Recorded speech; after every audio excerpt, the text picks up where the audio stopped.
Welcome, history educators and others who might just be interested in history.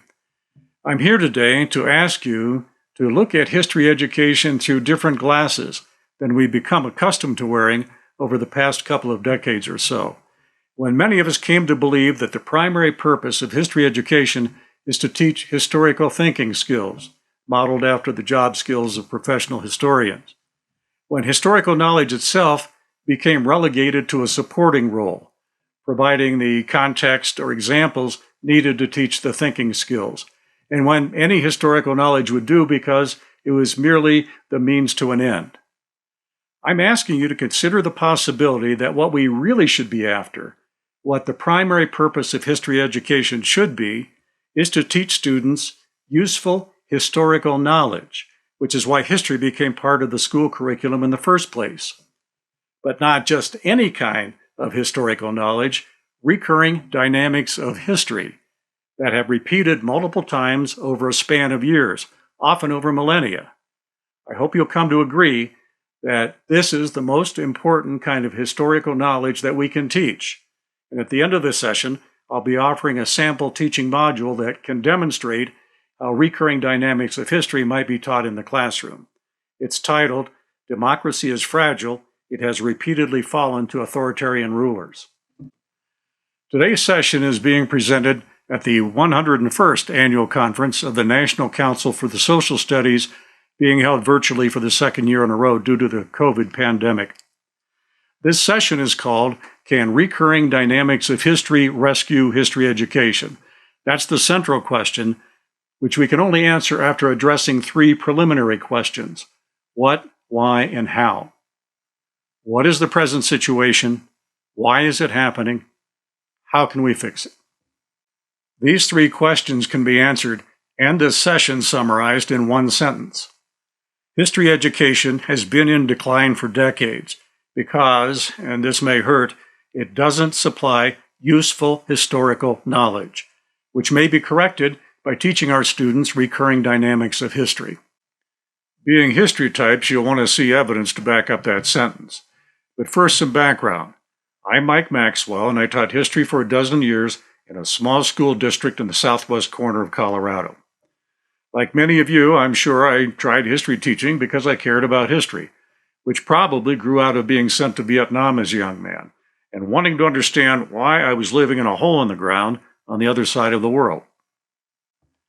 The truth is, I didn't care much for history in school, so it took me a while to find my way to history teaching.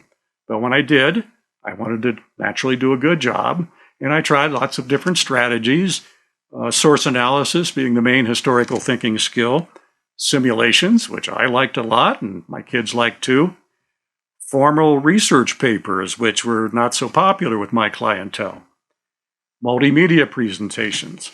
I taught big ideas and big questions. I even wrote my own concise world history that I used in place of 1,000-page textbooks, and that's what I taught from. But no matter what I tried, I couldn't shake the nagging feeling that my history teaching wasn't successful, that my students weren't leaving my classes with knowledge they could use later in life. So when I retired from teaching, I gave myself a new job to find the answer to one simple question: how can history education be made useful?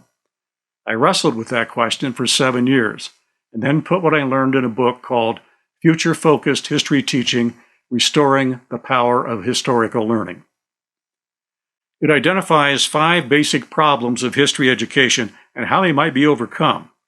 Today's presentation is based on ideas from this book.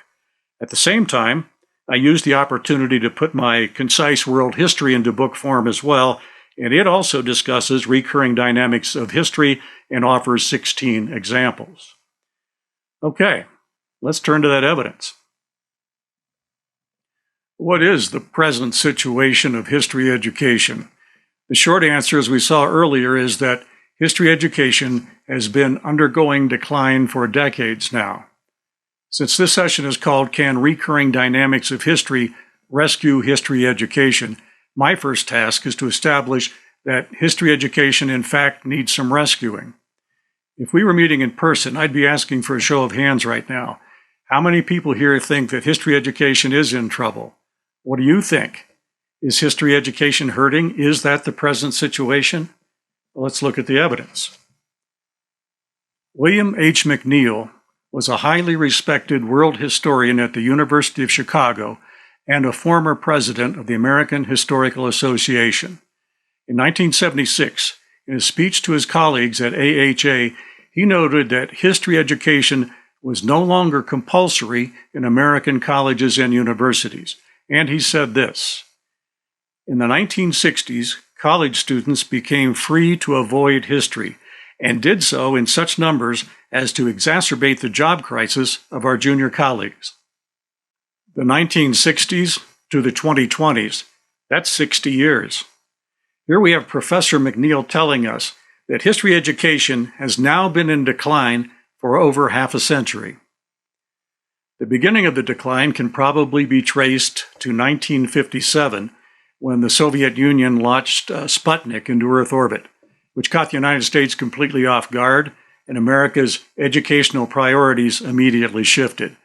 Math and science were seen as the key to meeting the Cold War threat posed by the Soviets, and history, with no obvious practical use, was left to languish.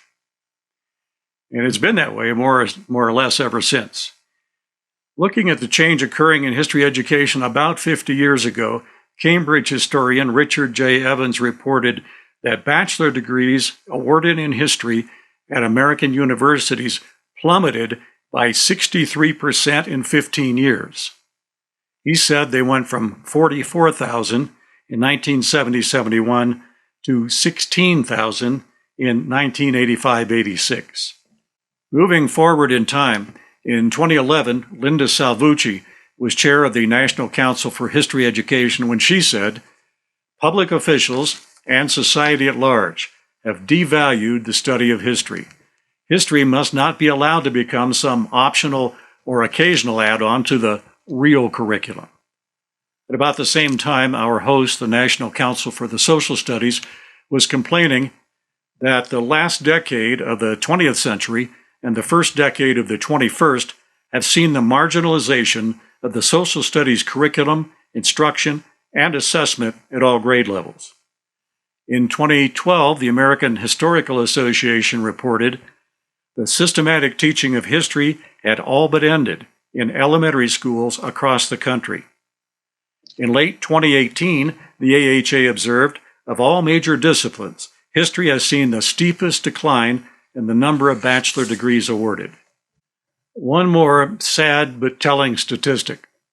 In nationwide testing, students are only about half as proficient in history as they are in the other core subjects of math, language, and science. And to make matters worse, students perform much worse in history compared to the related social studies fields of civics and geography. More on this in the next section. The troubled state of history education isn't limited to the United States. It's also evident in the European Union's framework of key competencies for lifelong learning, which are meant to guide educational practice in EU member nations. Their framework features the traditional core subjects of math, language, and science, and other subjects, including civics, digital competence, and entrepreneurship. History, however, is absent from the EU's list of key learning competencies. Considering all this evidence, do you have any doubt that history education has been in decline for decades now? Is this situation okay? Are we fine with it? Or do we need to do something about it? We've established that history education has been in decline for over half a century, which brings us to the why question. Why is the decline happening? The short answer is that history education does not provide useful historical knowledge. Now, defenders of history education have come up with various other reasons or maybe excuses for the decline. I'll focus on two of the more common and broader ones, beginning with, it doesn't make money. You may hear history educators say something like this: well, history isn't emphasized like other core subjects because it's just not considered as valuable in the marketplace as, say, the STEM subjects of science and math, which are the basis for the technological breakthroughs that fuel economic growth and keep America competitive in the world. This is why they say that history education is declining compared to other school subjects. Well, is it true that history education doesn't provide the technological breakthroughs that power the American economy? Absolutely. Is this relevant? I don't think so. Can you think of another core school subject that doesn't produce technological advances yet is thriving in the schools? How about language, English courses?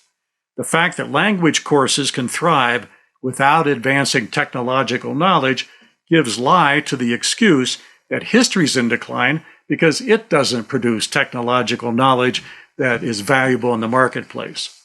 Excuse number one simply doesn't hold water. So let's move on to another big reason given for history education's decline: an unappreciative public. The public simply does not have sufficient appreciation for the value of history. Never mind that history educators have yet to give the public a coherent reason why history education is valuable. Nonetheless, this line of thinking sees the public as kind of dumb. It just really doesn't know what's good for itself, so it doesn't sufficiently support the intrinsically wonderful idea of teaching history. Are these grumblers correct that the public doesn't appreciate history education?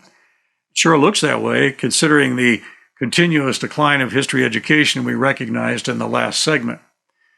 Here's the question that I don't hear the defenders of history education ask. Does the public have good reason not to be appreciative of history education? Let's check the evidence again, and you can judge for yourself. This little chart compares the performance of American students in 4 core school subject areas on the National Assessment of Educational Progress, or NAEP, called the nation's report card. All these numbers are pretty sad, but wow, students are only about half as proficient in history as they are in all 3 of the other core subject areas.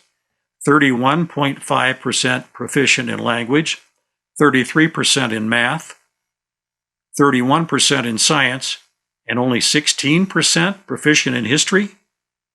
History education is the big loser even when compared to other social studies fields. The most recent NAEP assessments in social studies was conducted in 2018 among 8th graders. In this group, history came in dead last by a big margin again. Students were 24 and 25% proficient in civics and geography, but only 15% proficient in history.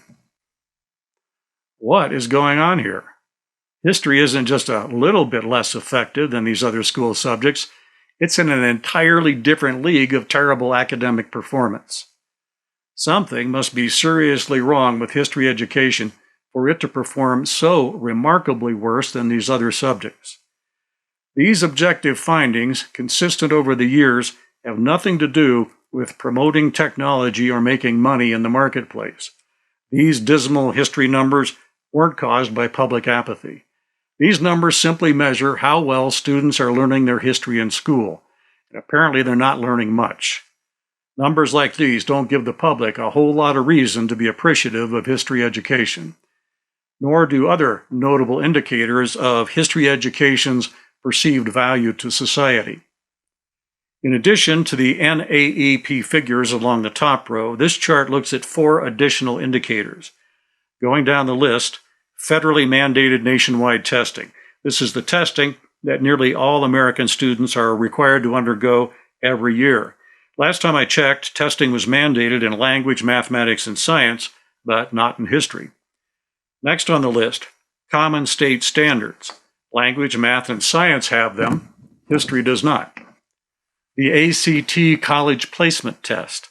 Language, math, and science are all in there. History isn't. And finally, doctoral degrees awarded in the United States. These are the latest statistics. Nearly 2,000 in language, over 4,000 in math, nearly 30,000 in the sciences, and in history, 912. Interestingly, all of these indicators reflect the findings and judgments of educators and academic institutions. If the education community itself places so little value on history education, and history performs so dreadfully in nationwide assessments of student learning, maybe the public isn't so dumb after all when it doesn't appreciate history schooling. Maybe the public's being pretty smart about all this. And just maybe, instead of looking for external factors to blame for history education's woes like a capitalist economic system, or public apathy. Maybe it's time to start looking inside to see if something might be amiss within history education itself. What is it exactly that makes history the sick man of schooling?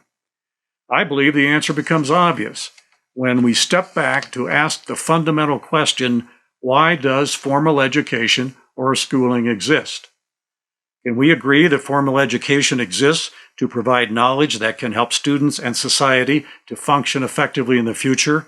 In other words, that schooling exists to provide useful knowledge. Merely common sense. Language classes are thriving in the schools, even though they don't produce technological advancements. So what is the essential difference?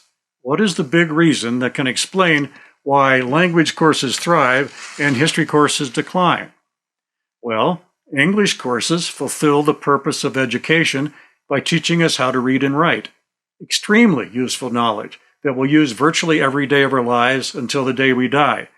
And what do history courses teach? They describe one-time events from the past, like King Philip's War and the Congress of Vienna, knowledge that students are unlikely to encounter again during the entire remainder of their lives.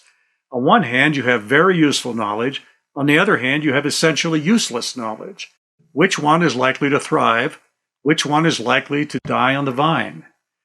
Now, some people have understood this, that history education lacks useful knowledge on some level for a long time, which is why they've been looking for other ways, other than teaching historical knowledge, to make history courses more useful. Approaches like emphasizing empathy, or teaching natural history in big history courses, or project-based learning.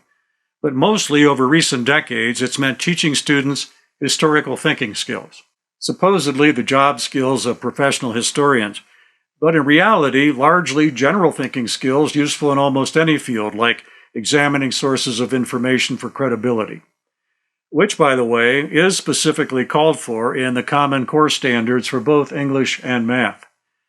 But whatever, the proof is in the pudding, and none of these other approaches, nor all of them combined, have managed to stop the decline of history education. In the early days of our nation, Thomas Jefferson concerned himself with the design of education for a new democratic society, and history was at the top of his list.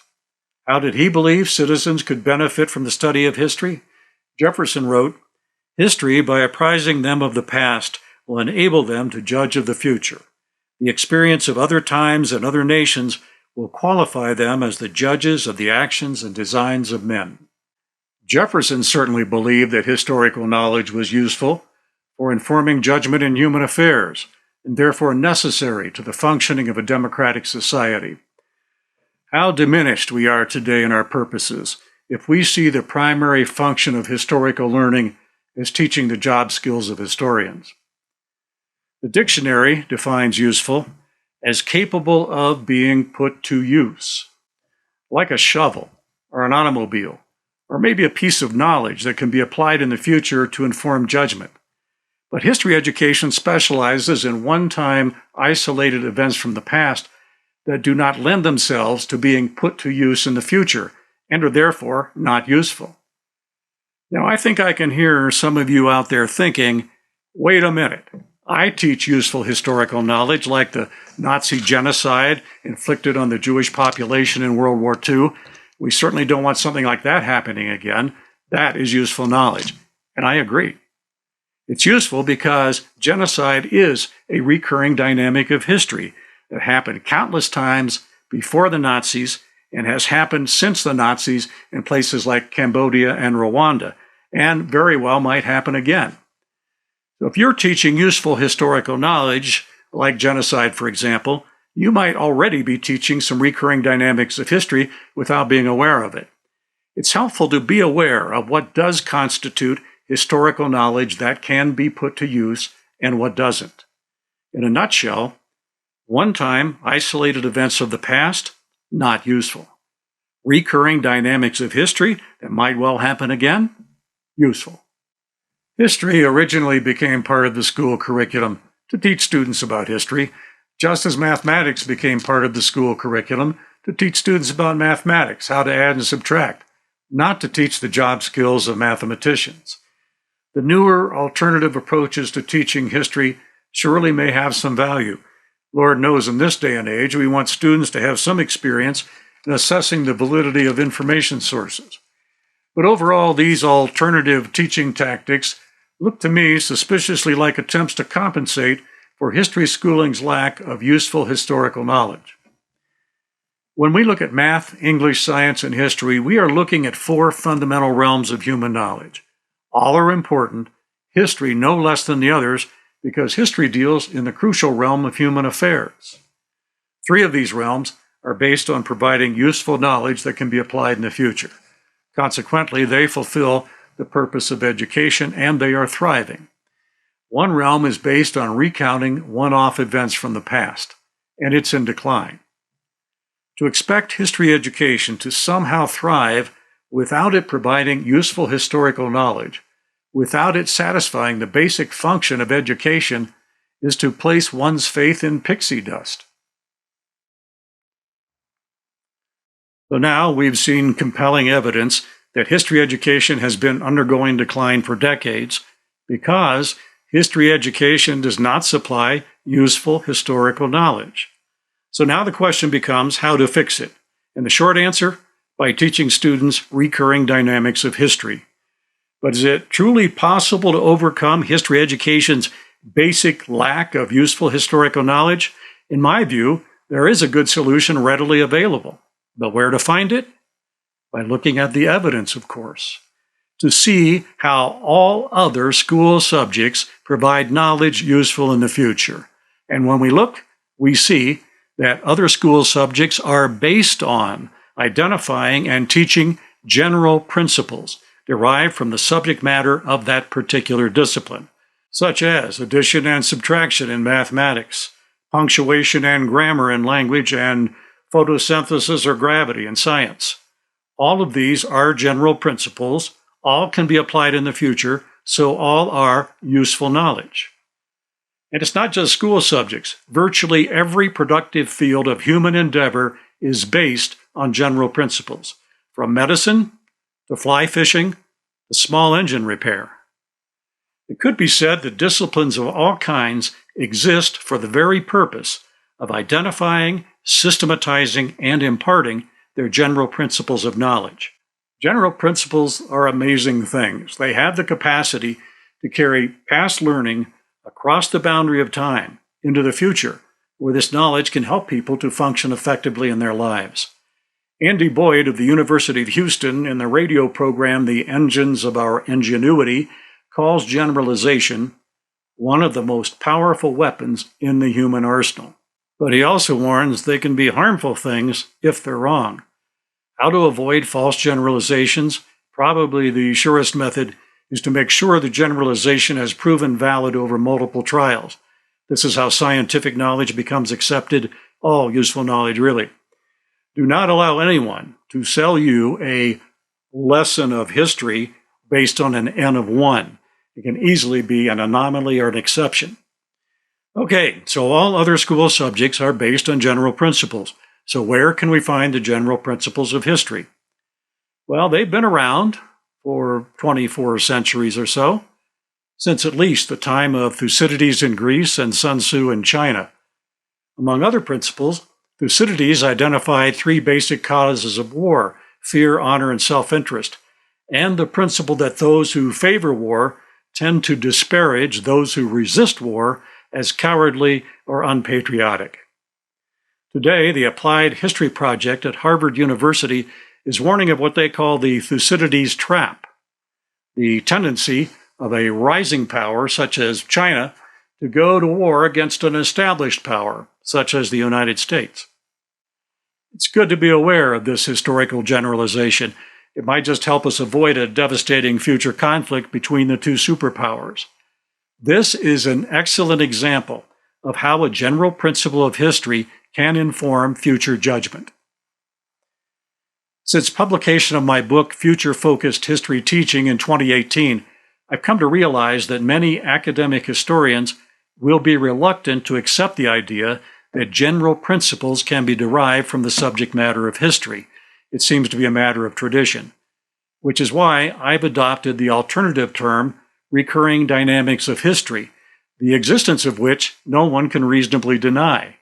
We need look no further than major events of our time to recognize contemporary instances of often repeated dynamics of the past.